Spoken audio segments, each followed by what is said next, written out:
Hello, Words Way family. Essence here with Encouragement Thursday. Super excited to bring to you all what God has given me. We all need a little bit of encouragement, right? Me too. So let's just get into it. So I was driving to work. Well, I was driving to work on, was it Wednesday? I think it was Wednesday.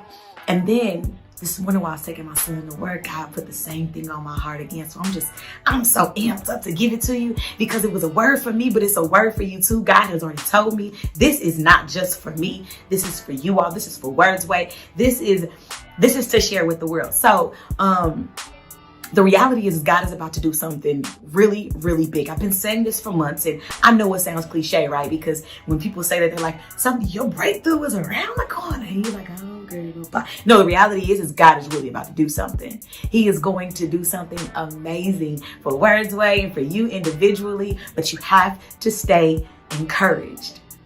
Because the reality is we know that there's a vision and there's a purpose over our lives. We know that. But it's great to know that. However, it's hard to be on the journey to get there because we know when we're on that journey, there's storms, there's trials, there's tribulations, there's hurdles. There's so many things that we have to overcome in order to get to that point. So what do you all need to do? What do we need to do in this season? And I believe that God is telling us that we have to remember who He is. Oh, so often we forget. We think we know. We do know. But sometimes we have to remind ourselves of the God that we serve. So I'm going to ask you, who is your God? See, the reality is it's great when we get this vision and these little assignments that God has given us. It's easy to get those things. We get excited when God gives it to us. But the reality is we don't get excited when we have to deal with the trials and the tribulations that we face with it.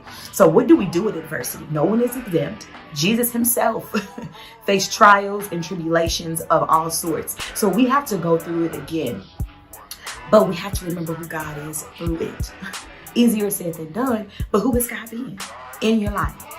He's faithful. He is our strength. He is a way maker. He is a promise keeper. He is the light. He is everything in our lives. The word gives us a clear depiction on who God is and who He is in our lives. However, also often we forget because we're so bogged down with all of the everyday things, the trials and the opposition that we face. But the reality is we should get excited for it. The word says that when we face trials and tribulations of any kind, that we should get excited, that we should rejoice. We should be excited because God is producing something within us. And so nobody wants that though, right? We want our potter, which is Christ, to mold us. He shaped us, but we don't want to go on the fire. The reality is though, when you are, if you've ever taken a pottery class, it's really amazing how your steel hands and how centered it has to be in order to be shaped into the exact design that we want it to be in. And then after it's done, we can't just leave it there. We got to put it in the fire so that it can become durable. The reality is if I just left it there, rain hits it, anything hits it, it just collapses and it falls. Or it loses its shape. But the reality is when we put it in the fire, it's durable. I can do whatever I need to do with it. I can use it for whatever I see fit. And the reality is God is your potter. We are the clay, but He has to put you in the fire so that He can do what He wants to do through you. What kind of vessel do you want to be? So whenever you're faced with all kind of trials, the reality is it's like, God, I've been consistent.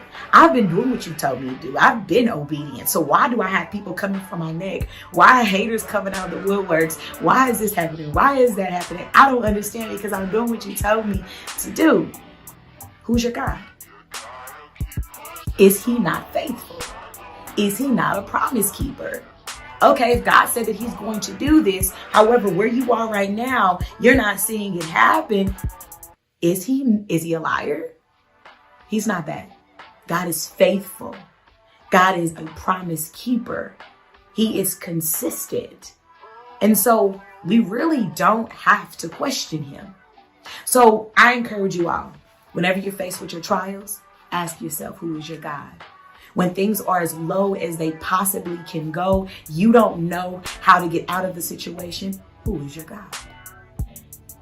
When people are challenging you and saying all kind of things about you, who is your God? What does he say about you? That's all that matters.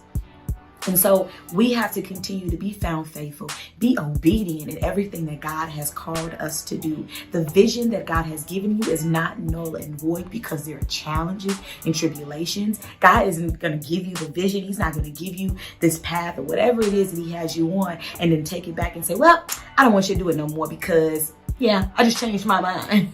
No, he gave it to you, and this is the promise that he's given you. He's instilled in you. I can't tell you it's going to happen next week or next month, but I will tell you this, it will happen because my God, he's an honest God and he's on time. And so what I encourage you all to do is just to ask yourself, who is your God? So when you question your calling, when you question your worth, when you question your position in life in general, who is your God? Adversity would try to take you out. People would try to diminish you and come after your character. The load that God has given you may feel unbearable. Who is your God? So that's a question I pose to you all individually and Words Way collectively. Who is your God? Because I know the God that I serve. And so I know that sometimes when I got to go do something, I got to go hype myself up. And it can be a little weird. Sometimes I go and I stand in the mirror and I just put on some music and I hype myself up. I speak positivity into my life. I declare and I decree who God is and what he has said in my life. And so I encourage you to strap up your boots. Go to war because you don't have permission to quit. It doesn't matter what it looks like. You don't have permission to quit. God didn't give you that. Your emotions may want you to do that, but God didn't give you permission to quit. So go hype yourself up, get into your work, get on your knees and do whatever is necessary to get through this season. But just know it's just that. It's a season. And I encourage you all, recognize who God is in your life. Recognize who he is, sovereign, holy. He is undefeated in all ways. So I just encourage you all today, who's your God? We know who he is. Declare things over our lives. You're a winner. You are a champion. This is nothing. Love y'all.